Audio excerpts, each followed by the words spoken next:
Welcome back, and welcome to the final episode of the series. That's right, in this one we solve the material scarcity problem forever, but not in the way you might be expecting. Last episode I left off with a mostly sort of complicated kind of working model of what I will politely refer to as a world eater. In essence, it's a giant machine that slaps the game silly, and the resulting brain damage causes the spontaneous generation of new chunks of land, which I mine to produce an enormous amount of lag, and also have a chest of sort of free-ish ore, and a small micro handful of emeralds. This is great. It's fantastic. It's also apparently not broken enough for some of you people because within literal hours of uploading that video, y'all had already deconstructed the mechanics of its operation, had half a bajillion ideas about how to improve it, and also gave me the keys to break the game even harder in a completely different way. Let's start with the simple upgrades. Many people suggested various things I could do to speed up the mining process or reduce the amount of lag that it causes. You are all absolutely correct, and these are options I considered implementing, but didn't, largely because I didn't have time in the last episode, and as it turns out, they won't really end up mattering because of some other things I found out for this one, so I wouldn't worry about it too much. And that was all of the simple stuff, so let's move on to the weirdness that is the ore and bedrock generation, and first tackle what's going on with the chunk when I re-render it. As a user by the name of Miss Potato explains, this is because of how Minecraft generates its terrain. When a chunk is initially formed, it exists in the raw state that you see here, i.e. it has no real interesting features, it's just a giant blob of stone, no ores, no nothing. Or, in most of the other interesting things, are later spawned in a process called population, which happens when the chunk experiences something called a lazy load. These loads can be made a bunch of different ways, and they are usually the result of a player wandering around and rendering the terrain naturally, or, in my case, a nether portal opening up the area which forces a load. They also explained that the oil probably came from the weird way that Buildcraft does terrain generation, so this debunks part of my theory that the ore generation process required an actively processing chunk, but I was at least correct in realizing that I would have to de-render and re-render the area to work it, so yay me, I guess. There is an unspoken complication here in that using nether portals to load chunks like this is horrifically tricky and doesn't really work in this version of Minecraft super well, so just keep that fact in the back of your mind while I talk about this some more. Regardless, that explains why the ore came back, but what it doesn't explain is why it didn't come back in the entire chunk. This, explained in a rather long discussion post started by Memora2319 and continued by all of the other people you see here, is because of something I really ought to have figured out earlier because I knew this and just didn't remember it. Consider what happens when something big, like a tree, or in this case an ore vein, has to be built on the very edge of a chunk. Obviously, you need to build stuff there to make the game look smooth, otherwise you just have trees growing explicitly and only in the centers of chunks. But if you build the trees, or whatever, too early, the neighboring chunk won't know that it has to build the other half because that chunk doesn't exist yet. If you built things that way, you would end up with a bunch of bisected trees and pathetic ore veins, so Minecraft wasn't programmed like that. Instead, the game makes sure that the area that it populates stuff in always has a nice buffer area of real estate to work with, and it does this by offsetting the population process by 8 blocks in the positive x, positive z direction.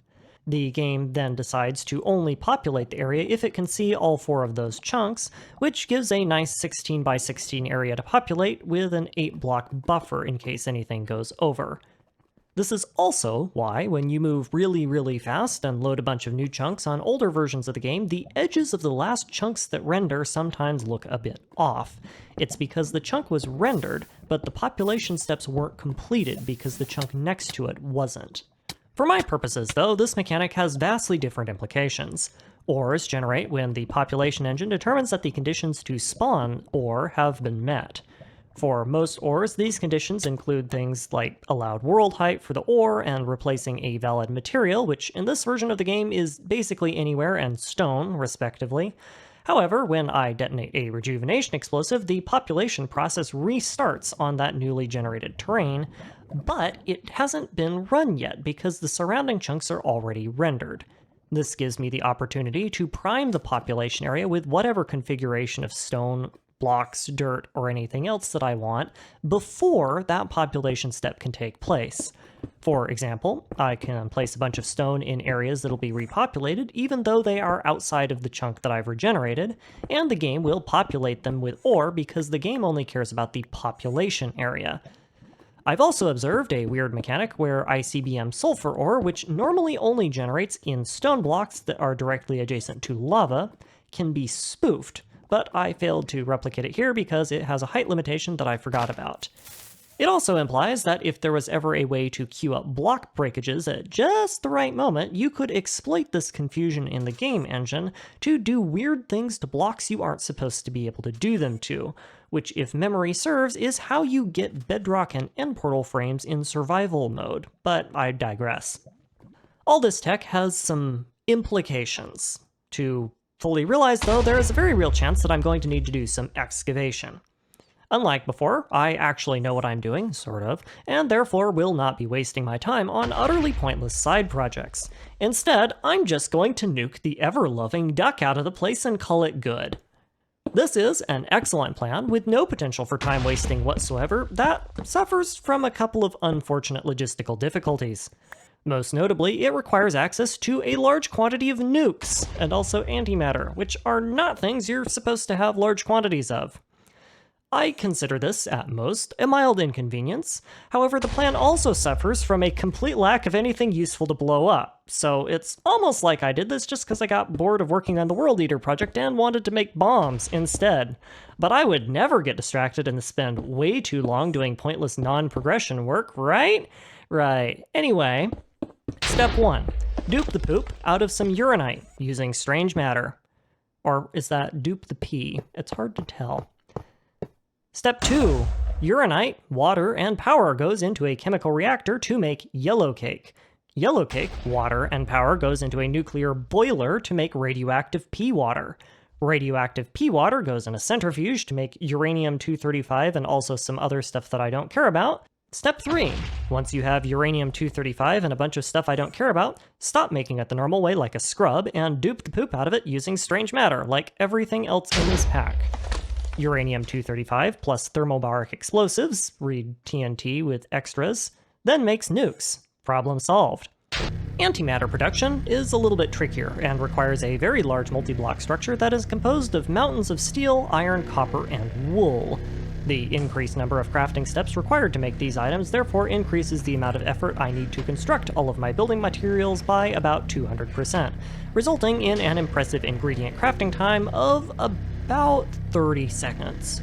Yeah, we're kind of in a post-scarcity society at this point. Once all of my fancy building materials have been chugged out, I then make the world's worst particle accelerator.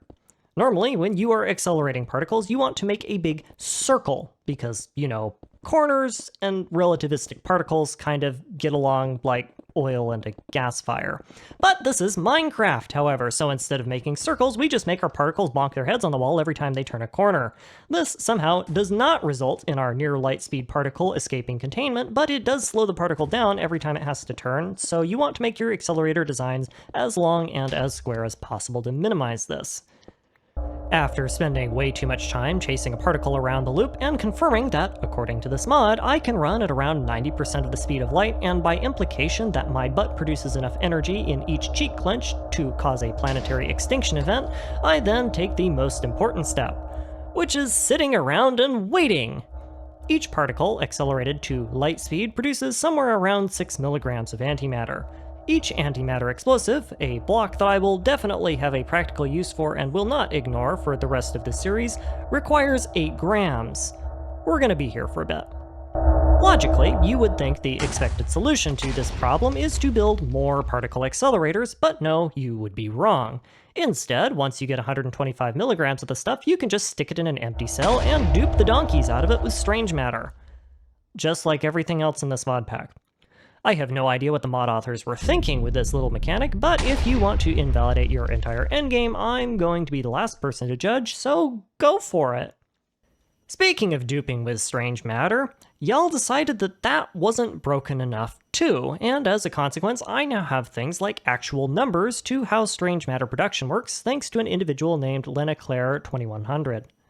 In order to drop strange matter, the accelerated particle has to have a total axis velocity greater than 0.5, which is actually really high because that corresponds to around 10 blocks a second, or about twice an unbuffed player's sprinting speed. When it explodes, it looks around itself for other entities in a 2-block cube centered on the exploding particle, and each particle entity near it increases the chance of dropping strange matter by 15%, starting at a base of 5.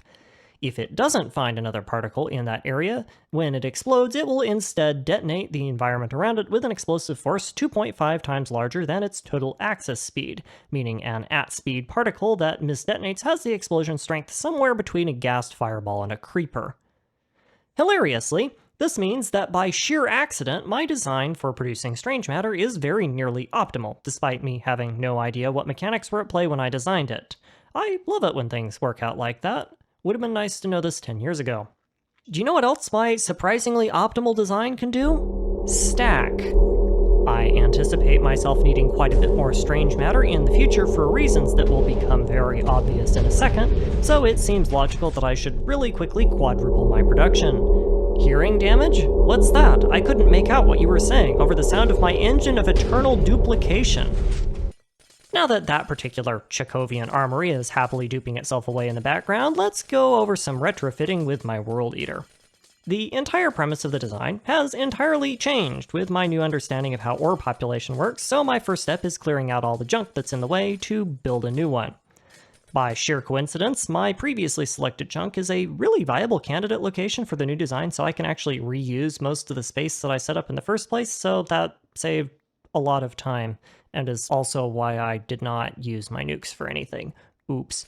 After I finish stripping away the old World Eater's chunk protective cladding, the next task is to place an absolutely spanking huge amount of stone. Ore population, I believed at the time, was deterministic, but I need to know exactly where the ore spawn locations are for the population area once it regenerates. And the only easy way of figuring that out is to make the game populate them. I decide to backfill an 18 by 18 block area centered on the population zone so I can pick up most of the overflow from the populated areas. Ore veins are a little bit larger on average in this pack, but they're not that much larger, so most likely all I'm sacrificing by not mining in a wider area is a bit of useless coal and iron and stuff. This process necessitates that I finish building the stone blob after I rejuvenate the chunk, because if I detonate the explosive before I build the stone, then it's just gonna revert itself. Once that explosion goes off, I want to be certain that that quarter area is finished, otherwise I'm just wasting my time, but beyond that, this is a very simple process.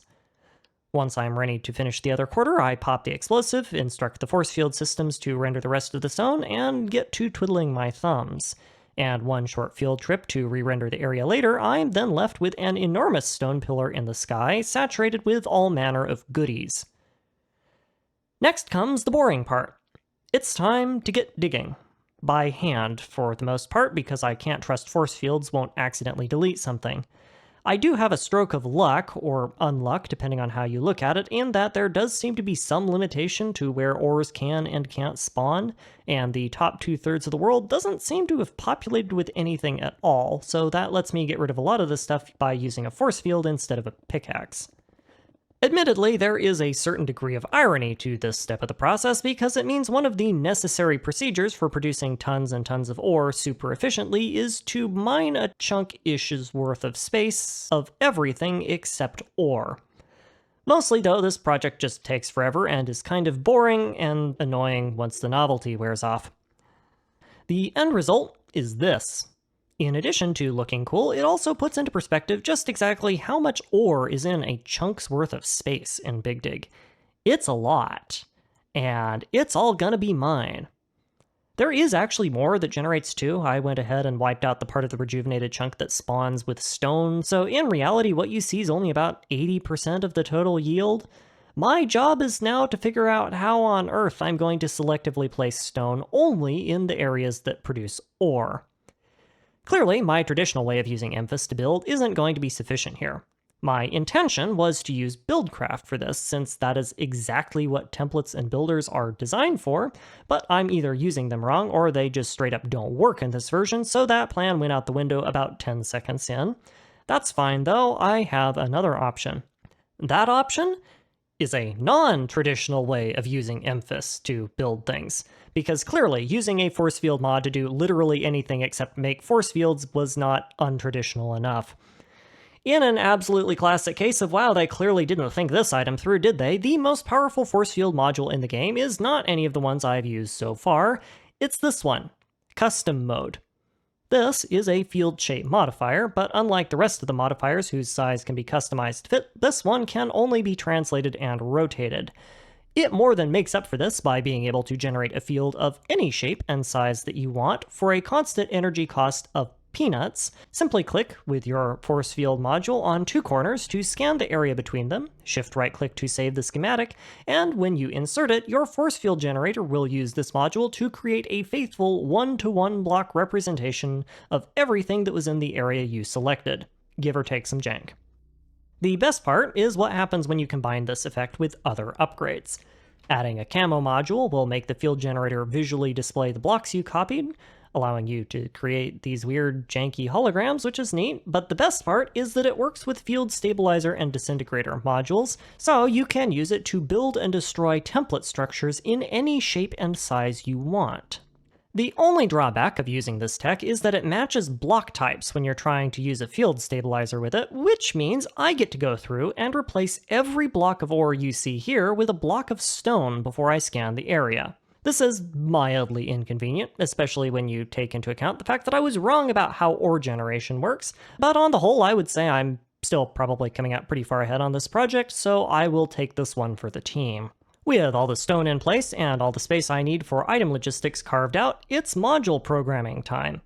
Custom mode modules have a nasty habit of not correctly capturing the area you designate, so the capture and checking process takes a bit because I want to be very certain that I verify the capture worked, because otherwise this whole process is going to be even more of a waste of time than it ended up being in the first place. But compared to the time spent replacing 1,977 blocks of ore, this is relatively minor. As before, with the original design, I'm going to need some kind of cladding to keep items inside the collection area. This is easy for 3/4 of the build, but the part in the chunk that regenerates is problematic because there is no way to force the material to persist through the reversion, and I don't feel like stacking up piles of junk ore on the edges of the mining area.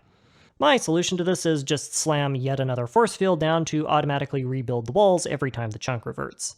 It's kinda wasteful, but I'm fairly certain that if you waste garbage, the double negative there means you're actually recycling, which means this build is environmentally friendly. And now that everything is technically operational, it's time to do a whole bunch of testing. The first test is to see if the mining array is configured correctly. This test fails. I have one miner that's missing its block breaking upgrade, and missing 2 miners entirely on the lowest level that were supposed to level out the regenerated terrain, but those are not major enough issues to pause for, so I continue. The second test is checking the stone placement systems for the ore generation and wall repair. These work perfectly. Amazing. The third test is to rejuvenate the terrain, regenerate it, and see if my ore systems are working correctly, and this part of the test is an abysmal failure. First off, my ore population is entirely different this time around, which does not line up at all with what I understood this mechanic to be. I was under the impression that it was wholly deterministic, but apparently this is not the case, and here I am finding out about it 8 hours after I started working on this project. This lack of determinism had a couple of unfortunate side effects, resulting in some minor damage and clogging, but that part is irrelevant. The real concern is what I'm going to do about the non-deterministic ore population. Well, let's start with denial. If at first you don't succeed, relog and try to do the exact same thing all over again and hope something different comes up. This round of ore renders seems to correctly replace all of the tin, copper, and apatite, but everything else remains stone or comes in as the wrong stuff. Sure. It's also quite apparent to me that I need to do something about the flowing liquids from the regenerated chunk area because the stupid things keep flooding my item collection areas, and in the case of lava, destroying everything. And it takes me almost an episode to remember that the liquid deleting sponge upgrade for force fields exists, so you will have to put up with me having this problem for a bit. I also encounter a fun issue where my lapis supply to the Fortron core cut off because I turned the factory off for it and entirely forgot about it, which causes a Fortron outage and results in my system jamming. Let it not be said that my R&D process is not lacking in problems. Test 4 begins with many extra and entirely superfluous signs added to try and control the minor issue of lava igniting everything, and I also added the other quarter of the water chute that I somehow missed with my earlier 3 tests. Situational awareness? I have not. To mix it up, I also re-rendered the system using my nether portal rather than in person. I have no idea what I expected this to do, and it did absolutely nothing, so I was therefore entirely unsurprised. I also discover that it's possible to overload Buildcraft obsidian item pipes, and when that happens, they blow up. Why this is a thing, I have no idea, but it is marginally irritating because it means I have to change things around again. It is also around this time that I learned that nether portal re-rendering techniques are incredibly unstable or possibly just entirely non-functional, and I don't know any better. But this does unfortunately mean that direct automation is not possible with my current tech. I never really solved this problem, but by the end of the project you'll see why I didn't consider it a major priority. Several more rounds of experimentation are enough to confirm that while ore population is consistent when it's repeatedly done on the same location, that consistency is lost when you reload the game, so it's not consistent at all. This is both A, really weird because Minecraft world generation is supposed to be deterministic, and B, kinda sucks major donkey because it means I'm never going to be able to reliably repopulate only ore with some clever stone placement. That's fine, that's not an excuse to stop messing with it. If I can't do it efficient and clever, that just means I have to do it sloppy and stupid. In addition to Emphas, there is another method of placing large amounts of blocks provided by Buildcraft called a filler. It takes a 3-dimensional area marked with landmines and fills it with stuff. The issue with that is that it's a once and done thing, and once it detects that it has successfully filled every block, it will stop, and can only be restarted by replacing the machine or updating the filling pattern. Add on to that ironically you can't auto-fill the filler, and the thing ends up being basically useless. So once again, Buildcraft continues to be entirely pointless other than its broken item logistics. And if the fillers are useless, and I need to place 27,000-ish blocks of stone really quickly, you know what that means. While my redstone reserves are recovering from some recent deep withdrawals, let's talk about another fun new piece of tech. 2 of the largest limitations of the atomic assembler is its inability to dupe anything with metadata, and its inability to dupe any sort of vanilla block. The solution to this problem is apparently quite simple: hacking. Or specifically, hack sawing, courtesy of an individual by the name of Cocoa Pop Eater. Emerald blocks might not be duplicatable, but if you take a hacksaw and cut them in half, you get 2 half slabs of emerald courtesy of Imnibis Core, the mod that handles microblocks in this pack. Those half slabs don't have any metadata, and they also aren't a vanilla block, which means you can duplicate them just fine, producing 4.5 emeralds from a dupe cycle instead of 1. But wait, there's more. Coco didn't mention this, but the fairly obvious next step is to find the largest microblock in the game that can still be crafted back into a full block, and to dupe that instead. This largest microblock ends up being something called an anti-cover, which is effectively 7/8 of a full block, and allows me to produce 7.875 emeralds per dupe cycle, meaning that this technology is now substantially faster than anything I could ever hope to accomplish with a World Eater. But wait, there's more. Imnibis Microblocks is very generous when it comes to what it can and can't chop up. As far as I can tell, as long as the block in question is vanilla, or it's a solid, fully non-transparent block without any additional data or tile entities associated with it, the hacksaw can hack it. And what the hacksaw can hack, we can dupe. This means that Every natural ore block in the game can be duped, either the normal way or with the hacksaw. Tinker's ores, Gravel's ores, Nether ores, Galacticraft ores, literally every kind of ore I have yet to find an exception, and I have tested every one that I could find. Every block of ore and refined material can also be duped, except for the mechanism variants, because mechanism is weird, but osmium was dupable naturally because it had no metadata, and the rest are either made out of osmium or have non-mechanism variants, so that isn't a problem. If I cared, I could also just dupe nearly every other cosmetic solid block in the game. So if I wasn't already up to my armpits with the World Eater project, this tech would have been a solid fallback option for all of my future ore generation needs. Thanks, Coco. Incidentally, for a large number of ores in the game, this duplication process is both more lag efficient and time efficient than anything I could ever hope to accomplish with a World Eater, meaning in this episode I have identified not one, but two post-scarcity development technologies that are general enough to effectively break the endgame. Redstone production is taking its sweet time, so let's tackle some of the other complications that this project's raised. By not being able to predict the exact location ores will spawn in, the stone cost per each World Eater cycle jumped to roughly 29,000 blocks. When my machine harvests the ore brick, a good 90% of that is going to make its way back to me in the form of cobblestone, so I can see two solid paths forward here. Either recycle the cobble back into stone and only produce a little bit extra, or trash it all and make the stone fresh each time.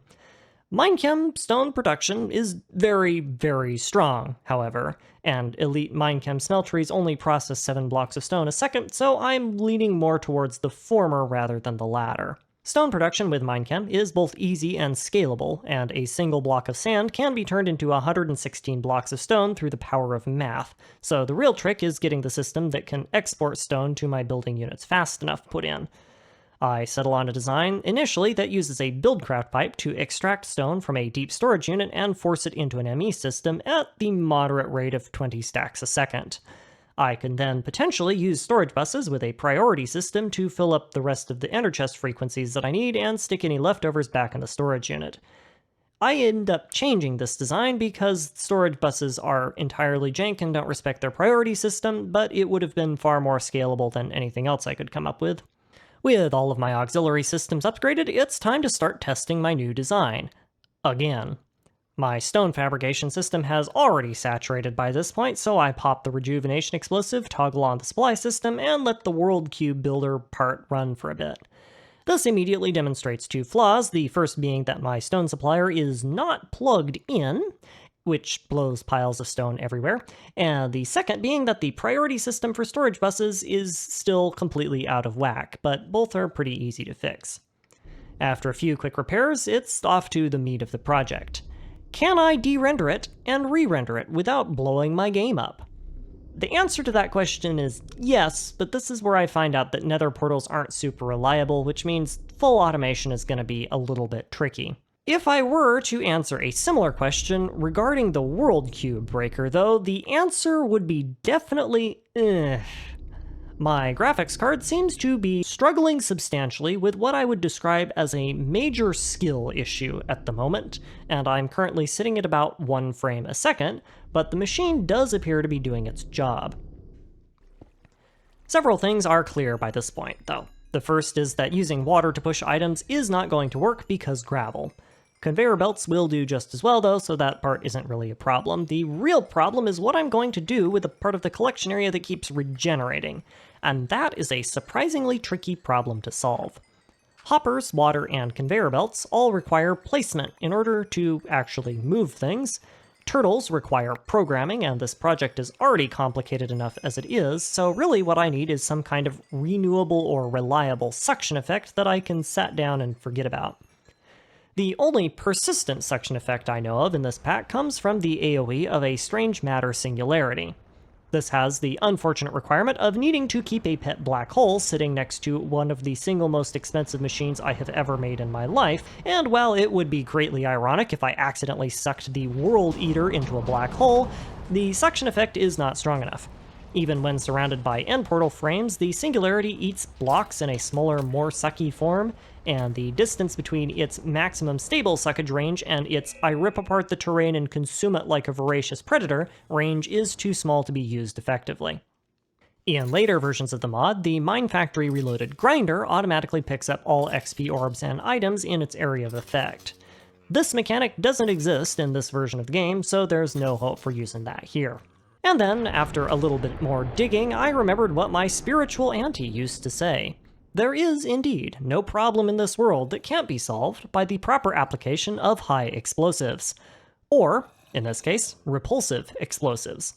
ICBM, in addition to providing me with nukes, antimatter, and pocket wormholes, adds a bunch of stupidly useless bombs that do various things like explode into a cloud of anvils, or grant short-lived poison effects to anything that comes within their area of effect. One of those stupidly useless explosives is the repulsive explosive, which generates a strong, short-lived outward pressure wave from the point of detonation and does basically nothing else.